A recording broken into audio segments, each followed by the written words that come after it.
အားလုံးပဲမင်္ဂလာပါအခုကျွန်တော်ရှေ့မှာရှိနေတာတော့ကျွန်တော်တို့ Geo တို့2026 model ကျွန်တော်တို့စမတ်ကီးနဲ့လာတဲ့ကောင်เนาะကျွန်တော်တို့မီးခိုးရောင်နဲ့ကျွန်တော်တို့ဟိုဘက်တည်းကကျွန်တော်တို့အဝါရောင်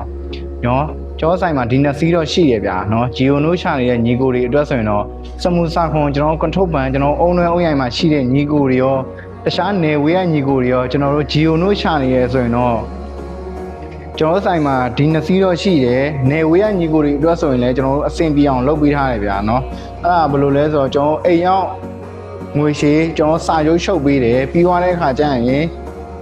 ကျွန်တော်သူ့မှာပါတဲ့ပကံတွေကတော့လက်ရှိနေထားမှာကျွန်တော်တို့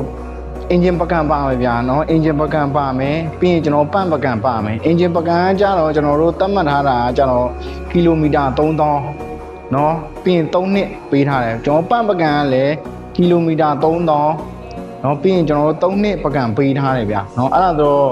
ကျွန်တော်လိုချင်တဲ့ညီကိုတွေကျွန်တော်စီမှာယုံယုံကြည်ကြည်နဲ့ဝယ်ယူအားပေးလို့ရမှာပဲဖြစ်ပါတယ်အဲ့ဒါတော့သူရဲ့ပတ်ပတ်လည်အနေထားကိုကျွန်တော်နည်းနည်းလေးလိုက်ရိုက်ပြပေးမယ်ဗျာเนาะ